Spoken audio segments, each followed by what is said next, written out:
बोलिए लक्ष्मी नारायण भगवान की जय।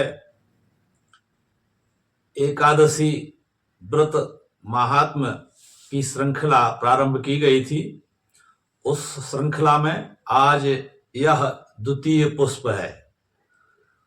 मार्गशीर्ष कृष्ण पक्ष की एकादशी के संबंध में कई पुराणों में कथाएं प्राप्त होती हैं। वस्तुतः इस एकादशी का नाम उत्पन्ना एकादशी है।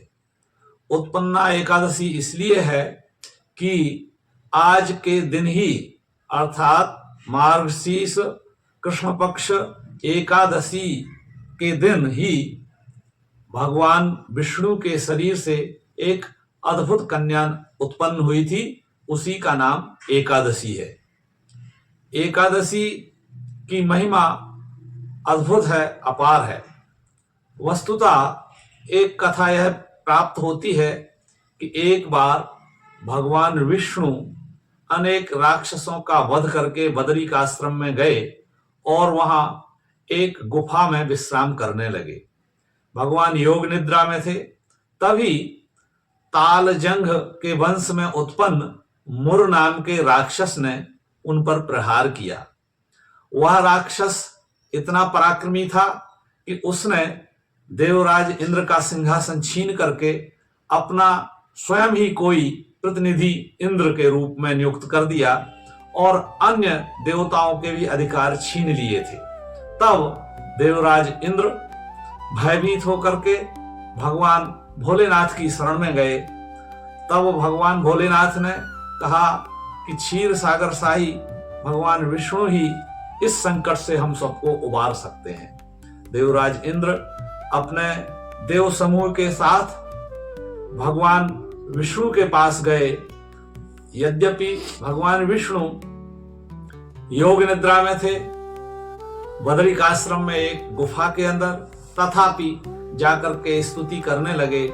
तभी मुर नामक राक्षस ने देखा कि यह अच्छा अवसर है, देवताओं के साथ हम क्यों ना भगवान विष्णु का भी वध कर दें। और वह वध करने की इच्छा से जहां विष्णु भगवान शयन कर रहे थे वहां गया और तब भगवान विष्णु के शरीर से एक अद्भुत कन्या की उत्पत्ति हुई और उस कन्या ने मुर नामक राक्षस का वध कर दिया।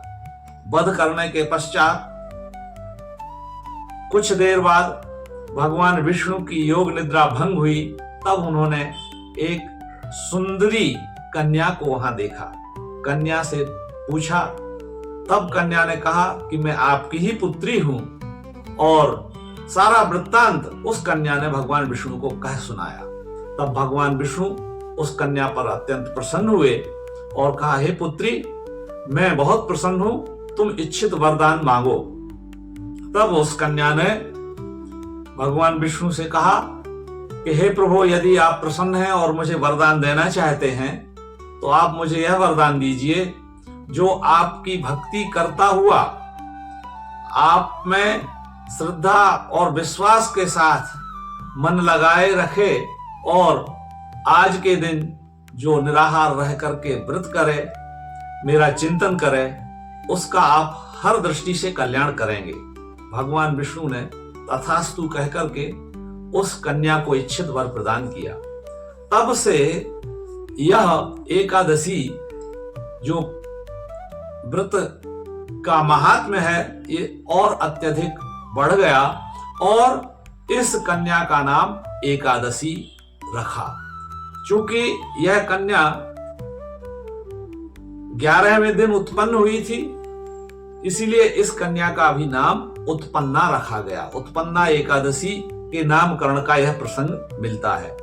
अब एकादशी का व्रत कैसे करना चाहिए, एकादशी का व्रत करने से क्या लाभ होता है, इसका प्रसंग भी पुराणों में इस प्रकार मिलता है कि एकादशी का व्रत करने के लिए यदि एकादशी द्वादशी विद्या हो, अर्थात सूर्योदय, उदया तिथि को महत्व दिया जाता है, सूर्योदय एकादशी तिथि में हो जाए, फिर भले ही द्वादशी तिथि प्रारंभ हो, तो उस दिन एकादशी का व्रत अवश्य करना चाहिए। वैष्णवों में यही परंपरा विशेष रूप से प्रचलित है।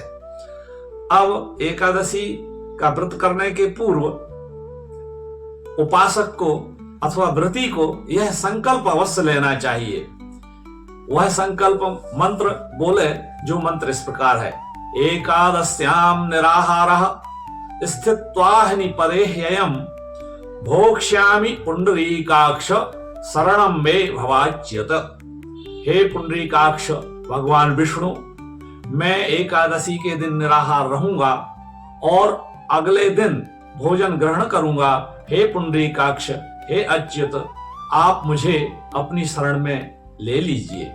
इस मंत्र पूर्वक संकल्प लेकर के और एकादशी का व्रत करना चाहिए। एकादशी का व्रत करने से अनेक प्रकार के संकट, अनेक प्रकार के कष्ट दूर होते हैं और व्यक्तियों को, व्रतियों को मोक्ष प्राप्त होता है। उनके सारे पाप नष्ट हो जाते हैं, जीवन में सुख समृद्धि प्राप्त होती है और वह अंततः विष्णु लोक को प्राप्त होता है। आरोग्य और संतति की प्राप्ति होती है, मानसिक शांति मिलती है, जीवन में सकारात्मकता आती है और एकादशी का व्रत करने से सहस्र गाय के दान करने के बराबर पुण्य की प्राप्ति होती है और इस व्रत से ब्रह्मा, विष्णु और महेश की कृपा भी विशेष रूप से प्राप्त होती है। अतः हमें इस व्रत को निरंतर करना चाहिए और अंत में भगवान विष्णु से प्रार्थना करना चाहिए: न धर्मनिष्ठोऽस्मि न चात्मवेदी न भक्तिमत्तच्चरणारविन्दे अकिंचनोऽनन्यगतिः शरण्यं त्वत्पादमूलं शरणं प्रपद्ये। इस प्रकार से उत्पन्ना एकादशी का व्रत करना चाहिए और द्वादशी के दिन, यह प्रत्येक एकादशी के पश्चात द्वादशी जो आती है उस द्वादशी में ही आहार करना चाहिए, अन्नाहार लेना चाहिए। व्रत उपवास के समय फलाहार करना चाहिए। यदि निराहार नहीं कर सकते हैं तो फलाहार जरूर कर लेना चाहिए, क्योंकि शरीर यदि ठीक रहेगा तभी आप व्रत और तपस्या में मन लगाएंगे। जय श्री कृष्ण।